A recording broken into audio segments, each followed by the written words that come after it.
खबरों का double dose 1 और 11 आपके साथ हूं मैं नेहा बाथम। नमस्कार, आपके साथ मैं हूं मीनाक्षी कनवाल। तो आज किसान आंदोलन का 13वां दिन है, लेकिन आज का दिन बेहद महत्वपूर्ण क्योंकि भारत बंद का आह्वान किसानों की तरफ से किया गया है। और इसी बीच आपको तस्वीरें भी हम दिखा रहे हैं देश के अलग अलग हिस्सों से। अमृतसर से तस्वीर आप देख रहे हैं। 11 बजे से 3 बजे तक का ये समय हालांकि घोषित किया गया जब भारत बंद का असर देखने को मिलेगा, लेकिन सवाल यही कि आखिर कल छठे दौर की बातचीत, लेकिन उससे पहले आज भारत बंद का जो आह्वान किया गया है, क्या ये सरकार पर दबाव बनाने की कोशिश है? क्योंकि सरकार के मंत्रियों से जब हम बात कर रहे हैं या उनके प्रेस कॉन्फ्रेंसेस में जो स्टेटमेंट्स आ रहे हैं, उनका सीधे तौर पर यह कहना है कि जब बातचीत प्रस्तावित है तो फिर भारत बंद का क्या औचित्य है। उत्तर प्रदेश के मुख्यमंत्री ने तो सीधे सीधे विपक्ष को लेकर यह आरोप कल के दिन में लगा दिया कि भारत बंद का समर्थन करने वाला विपक्ष अराजकता फैलाने की कोशिश कर रहा है।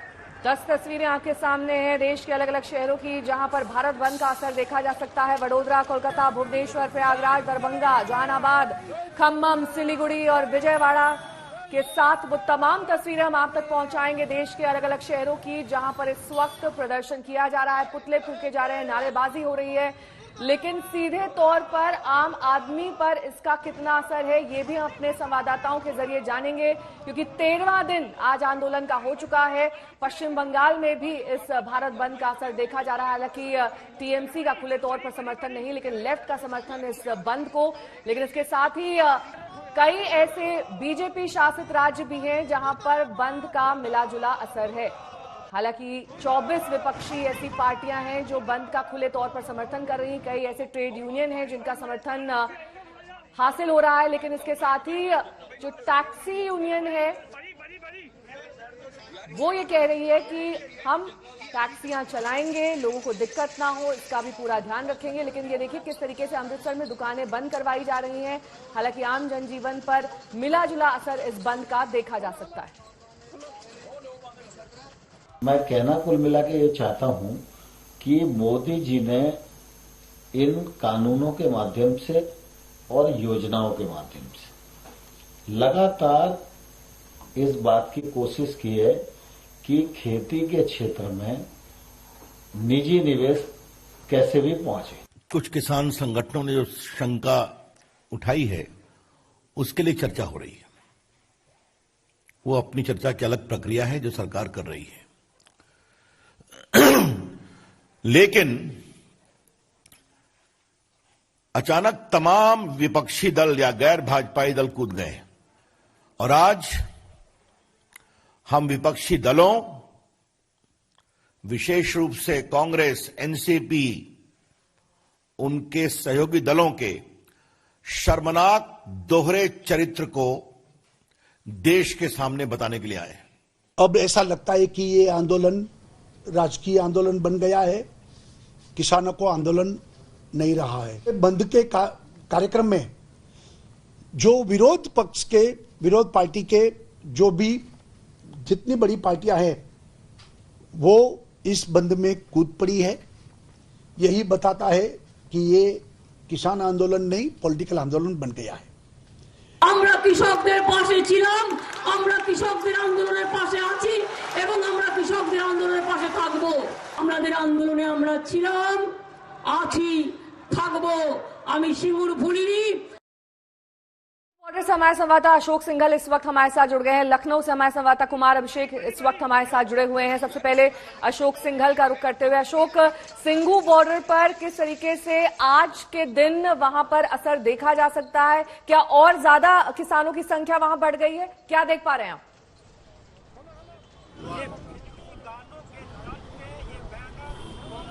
गाजीपुर बॉर्डर पे इस वक्त मैं हूं और यहाँ पर देख सकते हैं महिलाएं भी काफी तादाद में आई हुई और नारेबाजी यहाँ महिलाएं कर रही हैं। किसानी करते हैं, ये महिलाएं किसान हैं और ये लगातार जब से ये प्रदर्शन धरना चल रहा है किसानों का, तब से ये महिला किसान भी मोटे खेतों में काम करती हैं। लोग इनसे बात करते हैं। सबसे पहले आप प्रदेश अध्यक्ष हैं किसान महिला विंग की, तो ये बताइए कि आपकी जो मांगे हैं, कल बैठक होनी है, भारत बंद है, किस ढंग से देखते हैं कि सरकार क्या उसको एड्रेस करेगी? अब सरकार ने 5 बार बैठक करके विफल कर दिया। किसानों की मांग को वो मान नहीं रहे। मनमानी तरीके से उन्होंने किसान बिल पारित किया संडे के दिन। भारत कृषि प्रधान देश है, और इस देश में पहले किसानों को ठीक है बुलाकर अशोक, उनसे आपके बातें पास हम करनी चाहिए लौटेंगे थी। आगे अपडेट्स के लिए, क्योंकि आज भारत बंद का आह्वान किसानों ने किया है। लेकिन इस बीच हमारे साथ केंद्रीय सूचना एवं प्रसारण मंत्री प्रकाश जावड़ेकर जी जुड़ गए हैं। प्रकाश जावड़ेकर जी, आपका आज तक पर बहुत बहुत स्वागत है। नमस्ते, आपका बहुत बहुत बधाई। सर, आज भारत बंद का आह्वान किसानों ने किया है और अब जो तस्वीरें मिल रही हैं, कहीं पर आगजनी, कहीं पर ट्रेन रोकी जा रही है और ये असर अब जैसे जैसे दिन आगे बढ़ेगा तस्वीरों में और ज्यादा दिखाई देगा। क्या तैयारी आज के दिन को लेकर सरकार की है? देखो, लोकतंत्र में आंदोलन का अधिकार है। किसान के मन लिए हमारे मन में कोई भी उल्टी स्थिति नहीं है। किसान अपनी बात जब तक शांति से कह रहा है तब तक हम सुनेंगे भी। लेकिन अभी एक मैं आवाज सुन रहा था कि वो महिला कह रही थी कि चर्चा पहले क्यों नहीं हुई। अरे भाई, लोकसभा लोगों ने चुनी है और लोकसभा में 5 घंटे और 7 घंटे राज्यसभा में इस पर चर्चा हुई है। सारे मुद्दे सामने आए, लेकिन उसके जवाब भी दिए गए, जो जवाब इस चर्चा में भी सरकार देती होगी। तो वो सब हुआ है प्रक्रिया। ऐसा नहीं कि रविवार के दिन मैंने रविवार को भी काम किया।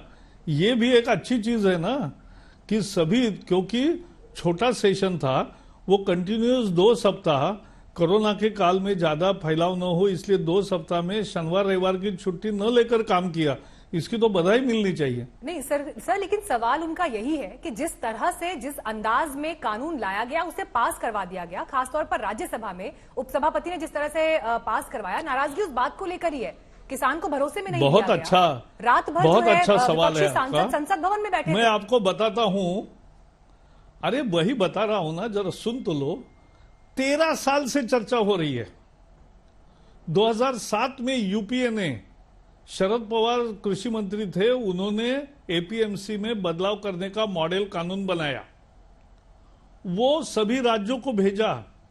10 राज्यों ने स्वीकार भी किया और बाकी सब स्वीकार करे या वो आग्रह वो 2014 तक करते रहे। तो तब चर्चा नहीं हुई थी, सबके साथ चर्चा हुई और इसीलिए तो 10 राज्यों ने कानून बनाया। कॉन्ट्रैक्ट फार्मिंग कानून 20 राज्यों में ऑलरेडी बना है। कांग्रेस के राज्य है मुख्यतः सभी। उन्होंने राज्य बनाए, उन्होंने कानून बनाए, तो उन्होंने बनाए राज्य में तो अच्छे, केंद्र ने बनाए तो गलत। ऐसा तो नहीं हो सकता। लोगों के आज आके क्या मुद्दा है? पंजाब के किसानों की एक ही मुद्दा है कि एपीएमसी जाएगी नहीं ना। तो मेरा चैलेंज है कि इस कानून में कहां लिखा है कि एपीएमसी को ताला लगाया जाएगा, बल्कि लिखा है कि एपीएमसी चालू रहेगी, एपीएमसी के बाहर भी बेचने की आजादी रहेगी, क्योंकि किसान की ये मांग थी।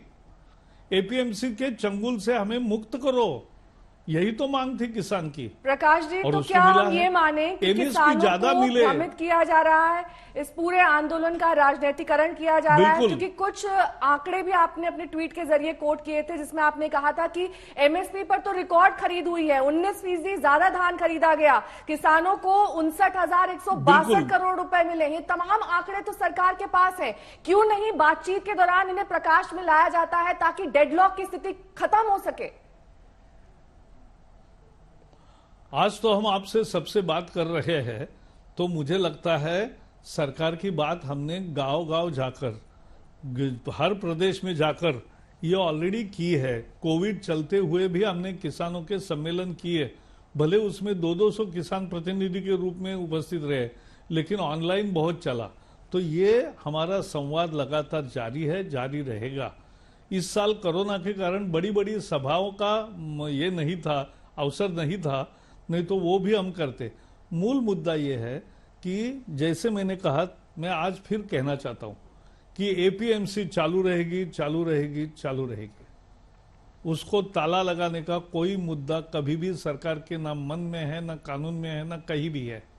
तो प्रकाश जी, फिर एमएसपी को लेकर किसानों के मन में शंका क्यों है? रहेगी। क्यों एमएसपी पर भ्रम पैदा किया जा रहा है? नहीं, क्यों शंका इसलिए एक ही राज्य के है, एक ही राज्य के किसानों के मन में आशंका है और वो आशंका वहां के राजनीति के कारण है, ये मैं बताना चाहता हूं। दूसरी बात, दूसरा उनके मन में है एमएसपी जाएगी।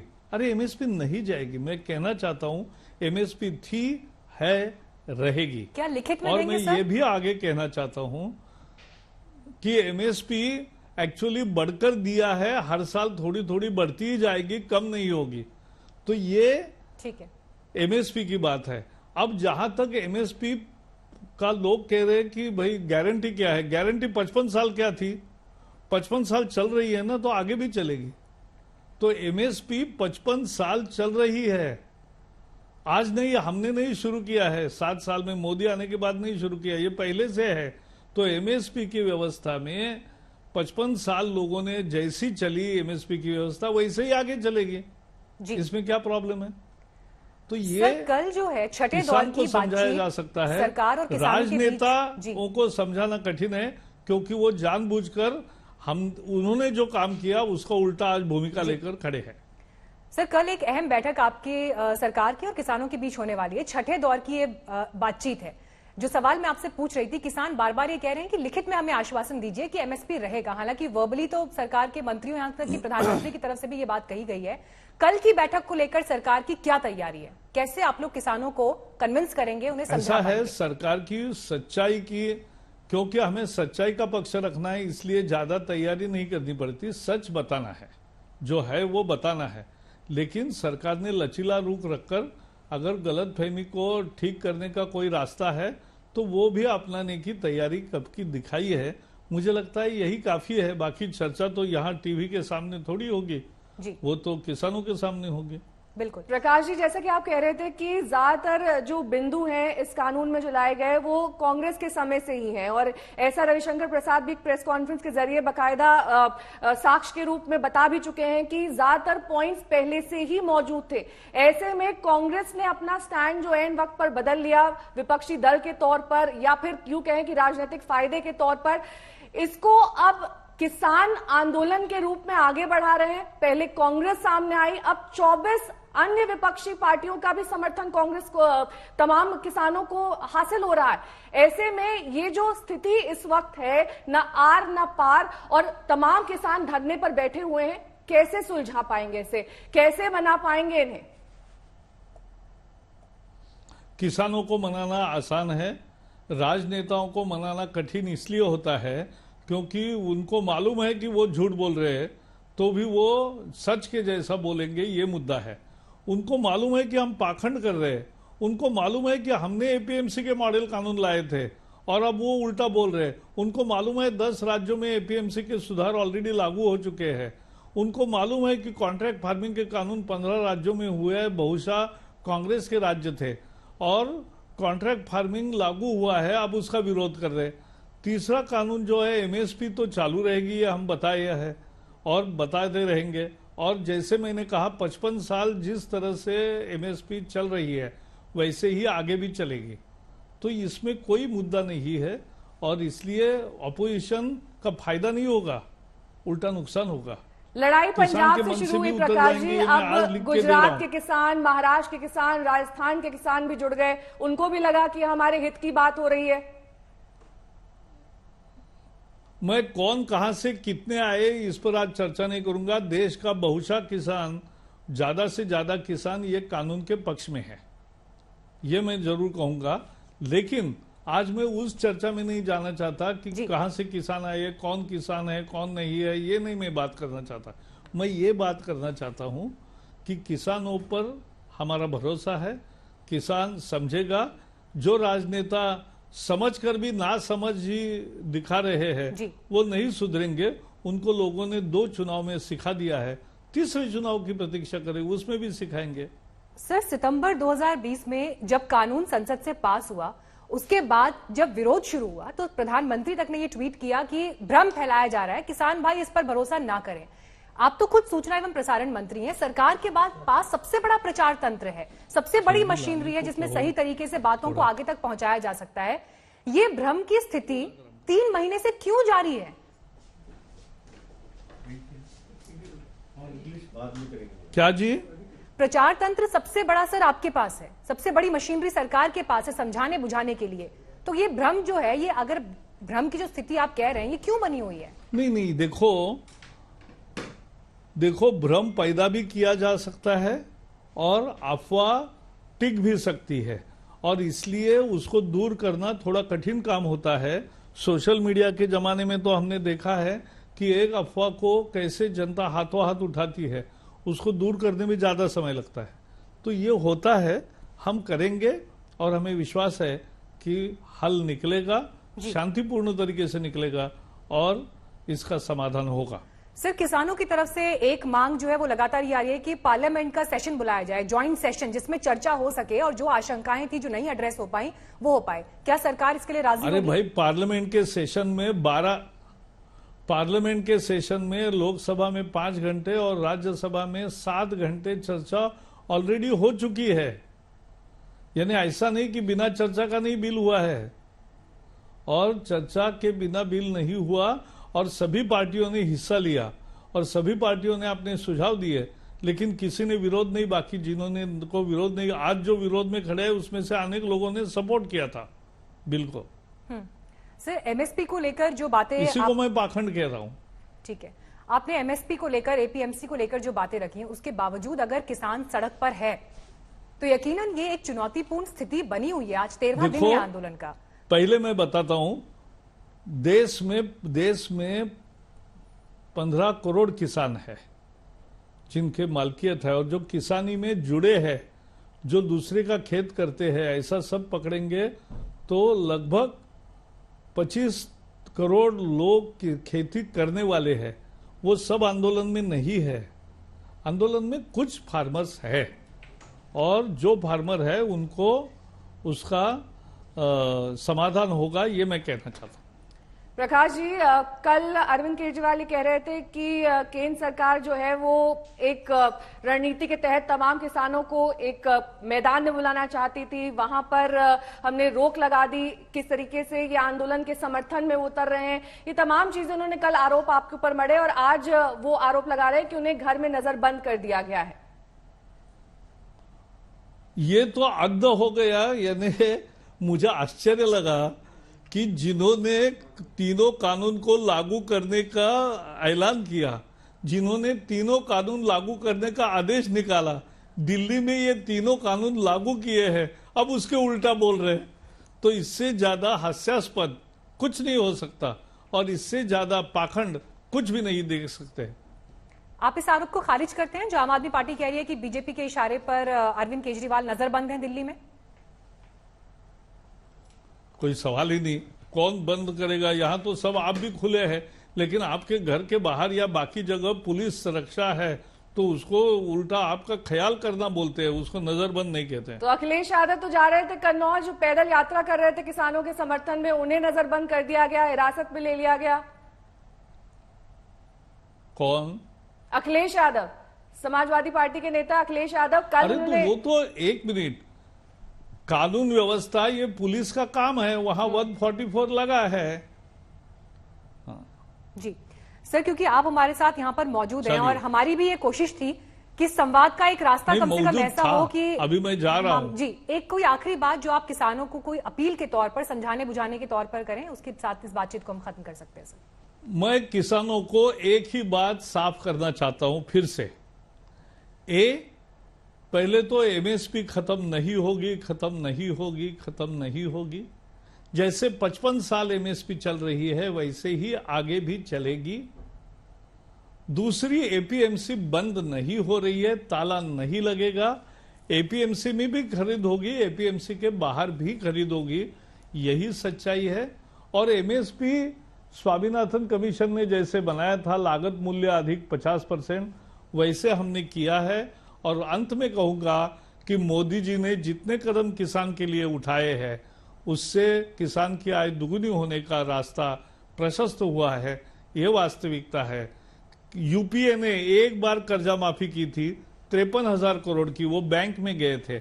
अब पिछले एक साल में मोदी सरकार ने 1 लाख करोड़ किसान के हाथ में दिए हैं, किसान के खाते में जमा हुए हैं, ये फर्क है। तो ये 10 साल चलेगा तो 53,000 करोड़ या 7 लाख करोड़ का फायदा ये लोग समझते हैं, और मुझे पूरा विश्वास है कि किसान समझ जाएंगे और इसका हल निकलेगा। ठीक है, बहुत बहुत शुक्रिया। हमारे साथ प्रकाश जावड़ेकर जुड़े बहुत थे, धन्यवाद। केंद्रीय मंत्री, जो कह रहे थे कि किसानों का हित ही इस सरकार की टॉप प्रायोरिटी। आंदोलन कर रहे किसान सरकार के लिए चिंता का सबब है, तो वहीं किसानों के एक गुट के साथ आने से सरकार को राहत भी मिली है। हरियाणा के 20 किसानों का एक दल कृषि मंत्री से मुलाकात कर चुका है। इस प्रतिनिधि मंडल ने एक ज्ञापन सौंपकर सरकार से तीनों कृषि कानून वापस न लेने की अपील की।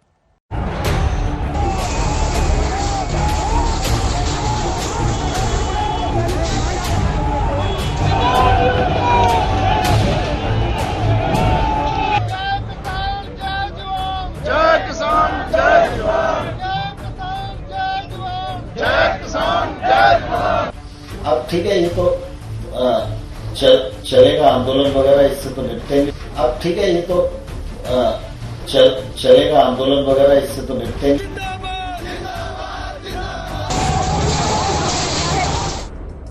आज जहां किसान सड़कों पर हैं, कृषि कानून के खिलाफ भारत बंद को कामयाब बनाने में जुटे हैं, अपनी मांगों को लेकर विरोध दर्ज करा रहे हैं, वहीं किसानों के एक गुट से सरकार को राहत भी मिली। भारत बंद के पूर्व संध्या पर हरियाणा के किसानों ने कृषि मंत्री नरेंद्र तोमर से मिलकर गुजारिश की कि तीनों कृषि कानूनों को रद्द न किया जाए। किसानों के इस प्रतिनिधि मंडल में 20 किसान शामिल थे, जिनमें भारतीय किसान यूनियन अतर के राष्ट्रीय अध्यक्ष अतर सिंह संधू और प्रगतिशील किसान संघ के कमल सिंह चौहान भी शामिल थे। किसानों के इस दल ने सरकार को एक ज्ञापन सौंपा। कृषि मंत्री से मुलाकात के बाद पद्मश्री से सम्मानित कमल सिंह चौहान ने कहा कि आंदोलनकारी किसानों को गुमराह किया जा रहा है। किसान आंदोलन कर रहे हैं, इसमें भ्रमित है। उन्हें ऐसा लग रहा है कि हमारा जो है एमएसपी चला जाएगा, मंडी बंद हो जाएगी, पर सरकार, हमारे मंत्री जी ने हमें आश्वासन दिया, ना तो मंडी बंद होगी और ना एमएसपी हटेगा। कृषि मंत्री से मिले हरियाणा के किसानों ने सतलुज का दांव भी चला। किसानों की मांग थी कि पंजाब उनका पानी दे, सतलुज लिंक जल्द बने। हम हरियाणा पंजाब के किसानों से यही वो करते हैं कि भाई जब हम एक साथ भोजन साझा कर सकते हैं तो क्या हम पानी नहीं बांट सकते। सरकार आंदोलनकारी किसानों को मनाने में जुटी है। कल बातचीत का छठा दौर है। ऐसे में हरियाणा के किसानों से मुलाकात कर सरकार ने किसानों को संदेश देने में देर नहीं लगाई कि तीनों कानून किसानों के हक में है और सरकार इससे पीछे हटने वाली नहीं है। इन सब रिफॉर्म से निजी निवेश पहुंचेगा और जैसे जैसे निजी निवेश पहुंचेगा वैसे गांव में रोजगार के अवसर भी बढ़ेंगे और वैसे ही खेती फायदे का काम धीरे धीरे बनेगी। अब ठीक है, ये तो चलेगा आंदोलन वगैरह, इससे तो निपटेंगे, लेकिन आप सब लोग इस बिल का समर्थन करने के लिए यहाँ पहुंचे हैं, इसलिए मैं आप सबका स्वागत भी करता हूँ। ऐसे वक्त में जब आंदोलनकारी किसान के साथ 5 दौर की बातचीत बेनतीजा रही हो, किसान अड़े हों, लंबी लड़ाई की बात कर रहे हों, ऐसे में कुछ किसानों का साथ आना सरकार के लिए बड़ी राहत तो है ही। राहुल श्रीवास्तव के साथ आज तक ब्यूरो। तो एक तरफ भारत बंद का आह्वान, दूसरी तरफ दिल्ली में आम आदमी पार्टी और केंद्र सरकार के बीच घमासान छिड़ चुका है। आम आदमी पार्टी ने यह आरोप लगाया है कि दिल्ली पुलिस ने मुख्यमंत्री अरविंद केजरीवाल को घर में नजरबंद कर दिया है। आम आदमी पार्टी के विधायक सौरभ भारद्वाज ने ट्विटर पर यह बयान जारी कर सनसनीखेज आरोप दिल्ली पुलिस पर लगाया है। सौरभ भारद्वाज का यह आरोप है कि इस वक्त केजरीवाल से ना कोई मिल सकता है, ना वो बाहर आ सकते हैं। सौरभ भारद्वाज का यह भी आरोप है कि आम आदमी पार्टी के कुछ विधायक जब केजरीवाल से मिलने पहुंचे तो पुलिस ने उन्हें पीटा। तो बेहद गंभीर आरोप जो आम आदमी पार्टी की तरफ से लगाए जा रहे हैं। दिल्ली पुलिस ने हालांकि इन आरोपों को झूठा और बेबुनियाद बताया है। तो आपको बता दें, कल ही दिल्ली के मुख्यमंत्री अरविंद केजरीवाल सिंघू बॉर्डर पहुंचे थे, जो तस्वीरें भी आपको हम दिखा रहे हैं। किसानों के साथ आधा घंटा उन्होंने बिताया और ये कहा था कि वो एक सेवादार के तौर पे वहां पर आए हैं, व्यवस्थाएं देखने के लिए आए हैं। लेकिन उसके बाद केंद्र सरकार पर यह आरोप भी लगाए कि किसानों की आपको सुननी चाहिए, किसानों के साथ ठीक नहीं हो रहा, जिस वजह से वो आंदोलन कर रहे हैं। और आज की तस्वीर ये है जब आम आदमी पार्टी के विधायक ये कह रहे हैं कि दिल्ली के मुख्यमंत्री को नजरबंद किया गया है। आज मुख्यमंत्री को लगभग हाउस अरेस्ट किया हुआ है, सिर्फ इसलिए कि किसानों का ये जो पूरा का पूरा प्रोटेस्ट है, जो पूरा का पूरा देश बंद है, इसको कमजोर किया जा सके, ये दिखाया जा सके कि जो किसान है ये अकेले, इनके साथ कोई नहीं खड़ा। आज मुख्यमंत्री को लगभग हाउस अरेस्ट किया हुआ है, सिर्फ इसलिए कि किसानों का ये जो पूरा का पूरा प्रोटेस्ट है, जो पूरा का पूरा देश बंद है, इसको कमजोर किया जा सके, ये दिखाया जा सके कि जो किसान है ये अकेले, इनके साथ कोई नहीं खड़ा। अनीशा माथुर हमारी संवाददाता इस वक्त आप दफ्तर से हमारे साथ जुड़ गई हैं। अनीशा, ये जो आरोप सौरभ भारद्वाज लगा रहे हैं कि केजरीवाल को नजरबंद किया गया है, आप समर्थकों को पीटा गया है, इनमें कितनी सच्चाई है?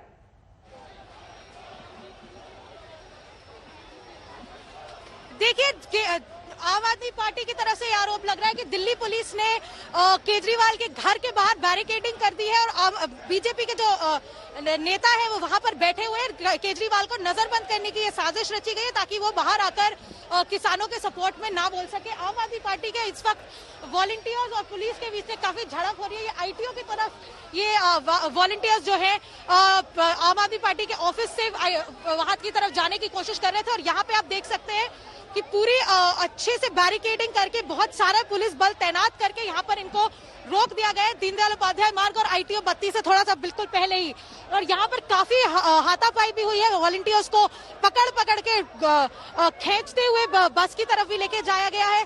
कुछ वॉलंटियर्स हैं जिन्होंने ये आरोप लगाया कि उनके जैकेट वगैरह फाड़ दी गई है, लेकिन यहाँ पे आप देख सकते हैं इस वक्त तक भी आम आदमी पार्टी के वॉलंटियर्स जो है, आम आदमी पार्टी के कार्यकर्ता जो है यहाँ पर लगे हुए हैं। पुलिस से बात भी कर रहे हैं। सीनियर पुलिस ऑफिशियल जो है यहाँ पर वो ये कह रहे हैं कि धारा 144 यहाँ पर नहीं लगाई गई है अभी तक, लेकिन ये सोशल डिस्टेंसिंग नॉर्म्स जो है, जो कोविड के नॉर्म्स हैं, उनका पालन नहीं किया जा रहा है। ये बताइए किस आधार पर आम आदमी पार्टी के विधायक ये कह रहे हैं कि मुख्यमंत्री नजरबंद है?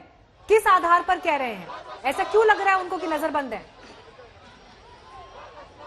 देखिए वो ये कह रहे हैं कि केजरीवाल के घर के बाहर जो पुलिस बल तैनात किया गया है और उनके घर के बाहर जो बीजेपी के कार्यकर्ता बैठे हैं, उनकी वजह से घर का दरवाजा पूरा बंद है। कि चीफ मिनिस्टर दिल्ली के अपने घर से बाहर नहीं निकल पा रहे और कल जो आम आदमी पार्टी के एमएलए उनसे मिलने गए थे उनको अंदर भी नहीं जाने दिया गया था। उन्होंने इनफैक्ट ये तक आरोप लगाया कि आज सुबह जो मेड्स है जो सफाई करने जाते हैं उधर, उनको भी अंदर नहीं जाने दिया गया और किसी को अंदर बाहर जाने की वहां पर इजाजत नहीं मिल रही है। हालांकि दिल्ली पुलिस ने इस बात का खंडन किया है। दिल्ली पुलिस ने ये कहा है कि ऐसा कुछ नहीं किया गया है, किसी को कोई नजरबंद करने का कोई ऑर्डर नहीं पास किया गया और वहां पे जो बैरिकेडिंग है, जो पुलिस बल तैनात किया गया है केजरीवाल के घर के बाहर, वो सिर्फ इसलिए किया गया है क्योंकि वहां पे बीजेपी वर्कर्स का धरना चल रहा है ताकि कुछ अनहोनी घटना वहां पर ना हो।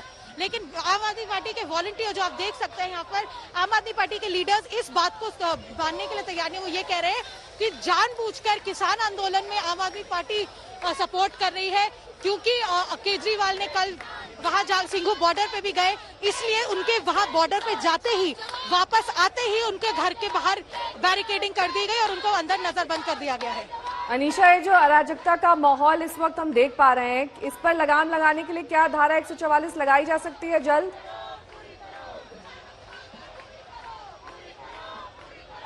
देखिए, अभी धारा 144 लगाई जा रही है या नहीं का तो हमें क्लैरिटी नहीं है। यहाँ पर डीसीपी साहब है संजय सर, उनसे हमने पूछा था अभी थोड़ी सी देर पहले कि क्या यहाँ पर धारा 144 लगी है। उस वक्त तो डीसीपी साहब का साफ जवाब था कि यहाँ पे धारा 144 नहीं लगाई गई है अभी, लेकिन यहाँ पे जो हो रहा है वो देखते हुए हो भी सकता, ऐसा किया जा सकता है। ऑफ कोर्स जो दिल्ली पुलिस के ऊपर डिपेंड करता है कि वो किस तरह से आगे इस चीज को बढ़ाती है, क्योंकि आप देख सकते हैं आम आदमी वॉलंटियर्स अब यहाँ जमीन पर बैठ गए हैं। दूसरी तरफ भी मैं अपने कैमरा पर्सन को पैन करके दिखाने को कहूंगी आपको, पुलिस बल जो है वो शांति से अब खड़े हो गए, उनको वॉलंटियर्स को बैठा रहने दिया गया है। पुलिस वाले अपनी जगह पे रास्ता रोक के बस खड़े हैं। दूसरी तरफ भी आम आदमी पार्टी के वॉलंटियर्स जो है वो नारे लगा रहे हैं, शोर मचा रहे हैं, तालियां बजा रहे हैं और दिल्ली पुलिस के खिलाफ और केंद्र सरकार के खिलाफ नारे लग रहे हैं। किसान कानून, किसान जो फार्म लॉ जो है उनको लेकर भी यहाँ पर नारे लग रहे हैं, क्योंकि जो धरना इन लोगों ने आईटीओ पर देना था वो अब यहीं पर लेकर बैठ गए हैं किसान के जो भारत बंद है उसकी सपोर्ट में।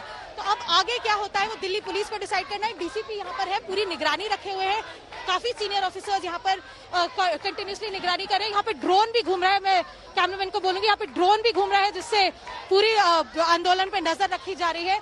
बसें पीछे खड़ी हैं, कुछ जिनमें वॉलंटियर्स को बिठा कर यहाँ से ले जाया गया है। तो अब आगे क्या होता है वो अभी देखना पड़ेगा। ये स्थिति जो है अभी बन रही है। यहाँ पे कुछ क्या होगा अगले आधे एक घंटे में, वो देखना होगा। बिल्कुल, और इस बीच ये तस्वीरें भी हम लगातार दिखा रहे हैं। कार्यकर्ता यहाँ पर नारेबाजी करते हुए हाथों में तख्तियां लेकर इस वक्त वो मौजूद है।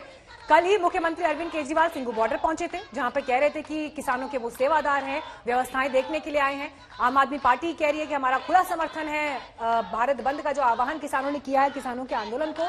लेकिन इस बीच बड़ा आरोप पार्टी लगा रही है कि मुख्यमंत्री अरविंद केजरीवाल को नजरबंद किया गया है, उनके घर के बाहर पहरा है, बाहर आने जाने की इजाजत जो डोमेस्टिक हेल्प है उसको नहीं मिल पाई।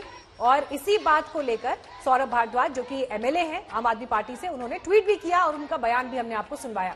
लेकिन जब हमने आज तक पर केंद्रीय मंत्री से इस पर सवाल पूछा, प्रकाश जावड़ेकर जी कुछ देर पहले हमारे साथ थे, तो उन्होंने इस आरोप को बेबुनियाद बताया। तो वहीं मध्य प्रदेश के मुख्यमंत्री भी ऐसे आरोपों को खारिज करते हुए दिखाई दिए। केजरीवाल जी तो बिना पैंदी के लोटे हैं, एक दिन कुछ कहते हैं, दूसरे दिन कुछ कहते हैं। अभी मैं केजरीवाल साहब ने, आम आदमी पार्टी के नेता जो लगातार अपना रवैया बदलते रहते हैं, उन्होंने जो कृषि कानून जिनका आज वो विरोध कर रहे हैं, वो तो 23 नवंबर को ही दिल्ली में लागू हो गए थे, तब उन्होंने कोई बात नहीं की। अब वो केवल राजनीतिक रोटियां सेंकने के लिए पता नहीं क्या क्या करें, ये उनकी फितरत है। मैं उनके बारे में और ज्यादा कुछ नहीं कहना चाहता। स्थानीय प्रशासन ने क्या किया मेरी जानकारी में नहीं है, इसलिए मैं कोई टिप्पणी नहीं कर सकता। तो आपने सुना यहाँ पर शिवराज सिंह चौहान क्या कुछ कहते हुए केजरीवाल के बारे में। लेकिन इस बीच भारत बंद की तस्वीरें हम आपको लगातार दिखा रहे हैं कि कैसे इस बंद का कई जगहों पर व्यापक असर देखा जा रहा है, कई जगहों पर आंशिक असर है, तो कई जगहों पर अब भी धरना प्रदर्शन और साथ ही आगजनी की भी स्थिति है। वडोदरा की तस्वीर, कोलकाता, भुवनेश्वर, प्रयागराज, दरभंगा, तमाम वो शहर जहां पर इस वक्त बंद का असर देखा जा सकता है। पटना से हमारे संवाददाता की ये रिपोर्ट देखिए। भारत बंद में जन अधिकार पार्टी किस तरीके से हुड़दंग कर रही है, इसकी तस्वीरें आप देखिए। यहाँ पर डाक बंगला चौराहे पर जो आम लोगों की गाड़ी यहाँ पर जा रही है, गुजर रही है, उनको परेशान किया जा रहा है। और देख सकते हैं किस तरीके से गाड़ियों के ऊपर चढ़ के इस तरीके से जो है वो हुड़दंग किया जा रहा है। और पप्पू यादव भी यहीं पर बैठे हुए हैं और उसके बाद भी आप देख सकते हैं गाड़ियों पे चढ़ के आप देखिए किस तरीके से डैमेज भी किया गया है, गाड़ी डेंट हो गई है। तो यहाँ पर जो पप्पू यादव के जो समर्थक हैं, जो कार्यकर्ता हैं उनकी पार्टी के, वो फिलहाल अपनी उपस्थिति दर्ज कराने के लिए यहाँ पर आप देख सकते हैं हुड़दंग कर रहे हैं। जो गाड़ियाँ आ रही हैं, आम गाड़ियाँ लोगों की, उस पर जो है हमला कर रहे हैं, उस पर चढ़ जा रहे हैं और कोशिश कर रहे हैं कि बंद को सफल बनाएं। तो ये एक तस्वीर हमने आपको ग्राउंड से दिखाई, लेकिन बंद के समर्थन में कई दल आ गए हैं। बिहार से ही आपको एक और रिपोर्ट दिखाते हैं हमारे संवाददाता रोहित की। जन अधिकार पार्टी के नेता और पूर्व सांसद पप्पू यादव आज भी भारत बंद में समर्थन देने के लिए किसान बन के निकले हैं। पप्पू जी, क्या कहना है, आप किसान बन के निकले हैं? किसान है ही, पहली लड़ाई किसान की पप्पू यादव और जन अधिकार पार्टी बिल के खिलाफ पहली लड़ाई शुरुआत हुई थी हर परिस्थिति में। और आपको आश्चर्य होगा कि बीजेपी कार्यालय पर लाठी भी चलाई गई थी।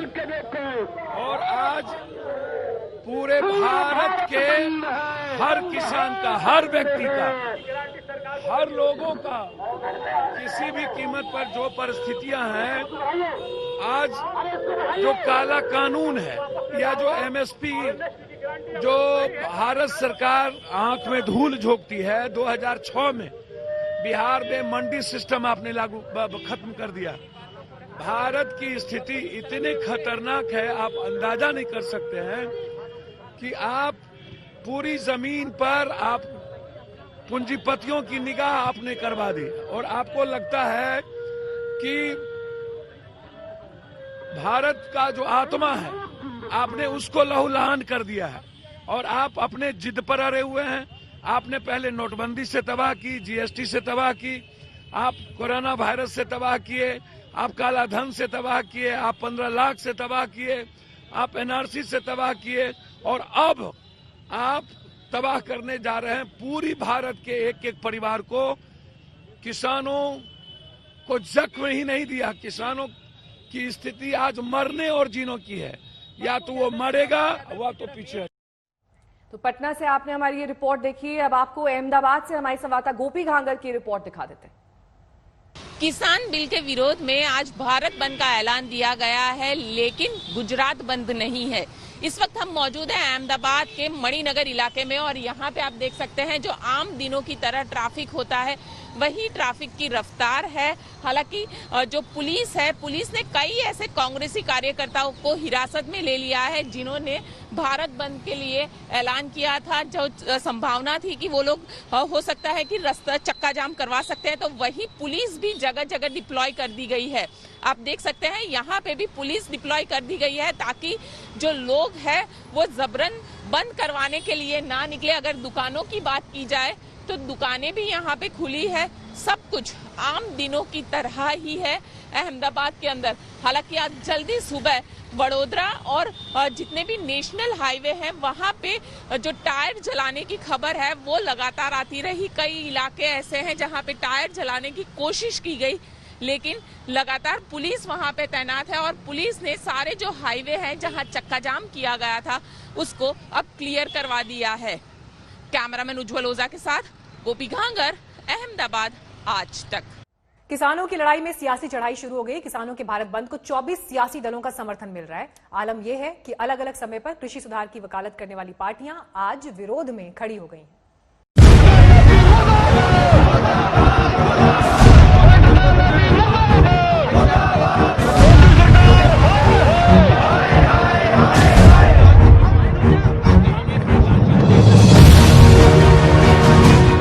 आठ तारीख को भारत बंद का आह्वान किया है। आम आदमी पार्टी पूरी तरह से उसका समर्थन करती है। ऐसे एक दो नहीं बल्कि पूरे 24 राजनीतिक दलों ने किसानों के आंदोलन और आंदोलन से आगे उनके भारत बंद के ऐलान में अपनी आवाज मिला दी है। इनमें ज्यादातर राजनीतिक पार्टियां वो हैं जो केंद्र सरकार के विरोध में हैं, लेकिन इसमें वो भी पार्टियां हैं जो एनडीए का हिस्सा है। आरएलपी की टीम इन किसान बिलों का विरोध कर रही है और दिल्ली में जो किसानों का आंदोलन चल रहा है हम उनके साथ है। आवश्यकता पड़ी तो उनके कूच के अंदर मैं भी शामिल होऊंगा। हालांकि किसानों को इससे खास मतलब नहीं कि उनके आंदोलन का कौन समर्थन कर रहा है, कौन विरोध, लेकिन सियासत की धारा बह निकली है तो बह निकली है। विपक्ष किसानों के भारत बंद के पक्ष में खड़ा हुआ तो सरकार ने अपना गुस्सा विपक्ष पर निकाला। तो आज जो हमने काम किया, हमारे कहने के 8-9 साल पहले मनमोहन जी की सरकार ये कर रही थी। 2005 में शरद पवार बोल रहे थे। और ये बात देश के सामने बताना जरूरी है कि जिस समय शरद पवार ये बोल रहे थे 2005 में कि अगर आप सुधार नहीं करोगे तो हम वित्तीय सहयोग देना बंद करेंगे, उस समय मनमोहन सिंह की सरकार का समर्थन कौन कौन कर रहे थे? मुलायम सिंह यादव जी की party, RJD, CPI, CPM, TDP. पहले आंदोलन किसानों का था, अब विपक्ष भी उस आंदोलन के शोर पर अपनी सुविधा के साथ खड़ा है। सवाल है कि क्या किसान आंदोलन पर विपक्ष का रुख दिखावटी है? ये विरोध सिर्फ विरोध के लिए है? केंद्र सरकार कह रही है कि बिल्कुल, और इसे साबित करने के लिए उसके पास सबूत भी है। कांग्रेस ने 2019 में अपने चुनावी मैनिफेस्टो में एपीएमसी एक्ट खत्म करने की बात कही थी। 2013 में मनमोहन सरकार के दौरान ही राहुल गांधी की सभी कांग्रेसी मुख्यमंत्रियों संग बैठक में कहा गया था कि किसान कांग्रेस शासित राज्यों में अपनी फसल सीधे बेच सकते हैं। जब यूपीए सरकार के दौरान योजना आयोग ने कहा था कि मंडी सुधार करेंगे, तो आप कांग्रेस और विपक्ष मोदी सरकार के कृषि सुधार का विरोध क्यों कर रही है? तो सवाल है कि क्या किसानों के हक की बात सिर्फ सियासी नफा नुकसान के हिसाब से हो रही है? आज एनसीपी प्रमुख शरद पवार कृषि कानून के खिलाफ हैं, लेकिन 10 साल पहले कृषि क्षेत्र में प्राइवेट सेक्टर की पैरवी कर रहे थे। आज एसपी सुप्रीमो अखिलेश यादव कृषि कानून का विरोध कर रहे हैं, लेकिन कभी किसानों को मंडियों से मुक्त करने वाली रिपोर्ट देने वाली कृषि पर स्थायी समिति में उनके पिता और पूर्व एसपी सुप्रीमो मुलायम सिंह यादव भी थे। आज शिवसेना इस कृषि कानून के विरोध में है, लेकिन कभी कृषि सुधार कानूनों का समर्थन किया था। आज दिल्ली में अरविंद केजरीवाल कृषि कानून का विरोध कर रहे हैं, लेकिन 23 नवंबर को उनकी ही सरकार ने दिल्ली में इस कानून की अधिसूचना जारी कर दी थी। राजनीति अपना लिबास सत्ता और विपक्ष की तासीर के हिसाब से बदलती रहती है और फिर तब बच जाती है बातें। और बातें तो बातें हैं, बातों का क्या? आज तक ब्यूरो। कृषि कानून के खिलाफ किसानों के आंदोलन और आज भारत बंद का पर क्या कुछ कहना है स्मृति ईरानी का, देखिए। स्मृति जी, आज भारत बंद है, किसान आंदोलन है, लेकिन बहुत सी विपक्षी पार्टियां, कांग्रेस समेत सभी विपक्षी पार्टियों ने जो है इस भारत बंद को जो है वो समर्थन दे दिया। विपक्षी पार्टियां चाहती हैं कि भारत प्रगति के पथ पर जो अग्रसर है, भारत की वो प्रगति पर कहीं न कहीं अंकुश लगे। विपक्ष चाहती है कि कोलाहल हो, विपक्ष चाहती है कि उनका दोगलापन किसी के सामने ना आए। और हिमांशु जी, मैं जब दोगलेपन की बात करती हूँ तो विपक्ष ने जब ये बिल प्रस्तुत हुआ था देश की संसद में, तब जोर जोर से ये भ्रम फैलाया था कि एमएसपी का ऑपरेशन बंद हो जाएगा देश में। इस बिल के आने के बाद 5 दिसंबर तक हमारे देश में लगभग 33 लाख किसानों से धान की खरीदारी की गई। 60,000 करोड़ से ज्यादा रुपया सीधा किसान को 5 दिसंबर तक सिर्फ धान की एमएसपी ऑपरेशन में उनके बैंक के खाते में जमा कराया गया। और आप ये जानकर अचंभित होंगे कि 60% जो लाभार्थी हैं इस पर्टिकुलर एमएसपी ऑपरेशन में, जिसमें मैं सिर्फ धान का इस वक्त उल्लेख कर रही हूँ, वो 60% लाभार्थी पंजाब से हैं। साथ ही विपक्ष ने ये जोर जोर से ऐलान किया था कि मंडियां बंद हो जाएंगी। और आज वस्तुस्थिति ये है कि एक भी मंडी भारत सरकार ने देश भर में बंद नहीं की। और हिमांशु जी, जब मैं दोगलेपन की बात करती हूँ, यही विपक्ष जब सत्ता में था तो पूरे विपक्ष ने मिलकर साल 2009 से लेकर साल 2014 तक मात्र 3 लाख करोड़ का एमएसपी ऑपरेशन में किसान तक पैसा पहुंचाने का काम किया। भारत सरकार ने बीजेपी की सरकार में नरेंद्र मोदी के नेतृत्व में साल 2014 से लेकर अब तक 8 लाख करोड़ से ज्यादा पैसा किसान को सिर्फ एमएसपी के ऑपरेशन के माध्यम से मुहैया कराया। जोर जोर से विपक्ष ने डंका बजाया कि किसान को राहत नहीं मिलेगी। और मैं आज चाहती हूं कि आपके चैनल पर धुले महाराष्ट्र का एक किसान है जो इस बिल के आने से पहले दर दर भटक रहा था, क्योंकि उसके मक्के की खरीदारी के लिए 3 लाख रुपए का पेमेंट पेंडिंग था। जैसे ही ये बिल संसद में पारित हुआ, धुले महाराष्ट्र के इस किसान ने इस बिल का सहारा लेकर अपने वहां पर स्थानीय इकाई में एसडीएम के यहाँ पर शिकायत दर्ज की और इस बिल के आधार पर उसको उसकी पेमेंट हुई। क्योंकि पहले किसान दर दर भटकता था अपनी पेमेंट के लिए। इस बिल के आने के बाद इस कानून को बनाया गया नरेंद्र मोदी के नेतृत्व में कि किसान से अगर खरीदारी होगी तो आपको 3 दिन में उसका भुगतान करना पड़ेगा, अथवा उस व्यक्ति के ऊपर कार्रवाई होगी जो किसान को उसका अधिकार से वंचित रखता है। अब धुले महाराष्ट्र में तो भाजपा की सरकार नहीं है। लेकिन विपक्ष तो ये कह रहा है कि भारत बंद है, लेकिन आज भारत बंद का इफेक्ट जो है, जो हमारे आज तक चैनल पे जो फीडबैक आ रहा है उसके अनुसार बहुत कम दिखाई दे रहा है। जागृत राष्ट्र जो चाहता है कि राष्ट्र प्रगति करे, वो जागृत राष्ट्र चाहे वो मन की बात हो या संसद की गतिविधि हो या आपके चैनल में जितनी भी चर्चाएं हों, उसको देखकर भली भांति समझता है कि इस बिल के आने से कृषि क्षेत्र में किस प्रकार का परिवर्तन और किस प्रकार की प्रगति संभव है। देश की जनता प्रगति चाहती है, विपक्ष चाहता है कि देश की प्रगति ठप हो जाए। तो मैं आज आभार व्यक्त करती हूँ हर उस नागरिक का जिसने बाहर आकर ये कहा कि भारत की प्रगति कभी बंद नहीं हो सकती। हाँ, विपक्ष की कुनीतियों पर निश्चित रूप से लगाम लगी है। 5 दौर की बैठक से बात नहीं बनी तो छठे दौर की बातचीत से पहले किसानों ने आज भारत बंद का आह्वान किया है। ऐसे में विरोध का हक सबको है, लेकिन सवाल ये उठता है कि विरोध की आंच पर राजनीतिक स्वार्थ की रोटियां सेकी जाने लगती हैं। समाजवादी पार्टी ने, कांग्रेस पार्टी के नेताओं ने वन नेशन वन मंडी किस परिकल्पना को साकार किया जा सके, और आज वही दल भोले भाले किसानों के कंधों में बंदूक रख करके और अराजकता फैलाने का प्रयास कर रहे हैं। सरकार क्यों जिद पर लगी हुई है? अगर किसान के पक्ष में कानून नहीं है, किसान ये बात कह रहे हैं, तो सरकार को वो कानून वापस लाने चाहिए। सरकार को पूरे कानून वापस ले लेने चाहिए। अब ऐसा लगता है कि ये आंदोलन राजकीय आंदोलन बन गया है, किसानों को आंदोलन नहीं रहा है। बंद के कार्यक्रम में जो विरोध पक्ष के, विरोध पार्टी के जो भी जितनी बड़ी पार्टियां हैं वो इस बंद में कूद पड़ी है। यही बताता है कि ये किसान आंदोलन नहीं, पॉलिटिकल आंदोलन बन गया है। আমরা কৃষকদের পাশে ছিলাম, আমরা কৃষকদের আন্দোলনের পাশে আছি এবং আমরা কৃষকদের আন্দোলনের পাশে থাকবো। আমাদের আন্দোলনে আমরা ছিলাম, আছি, থাকবো। আমি সিঙ্গুর ফুলিনি। एपीएमसी मॉडल एक्ट लागू करने के लिए आप जमीन और आसमान एक कर रहे थे। आज जब किसानों के हित में ये कानून बना दिए गए तो अब आप जमीन को सर पे उठा के घूम रहे हैं। किसानों ने भारत बंद का आह्वान किया है। आम आदमी पार्टी पूरी तरह से उसका समर्थन करती है और सारे कार्यकर्ता हमारे इसमें पार्टिसिपेट करेंगे पूरे देश भर में। और मैं उम्मीद करता हूं कि पूरे शांतिपूर्ण तरीके से पूरे देश के अंदर सब लोग इसमें शामिल हों। मैं पूरे देश के लोगों से अपील करता हूं कि सब लोग इसमें शामिल हों।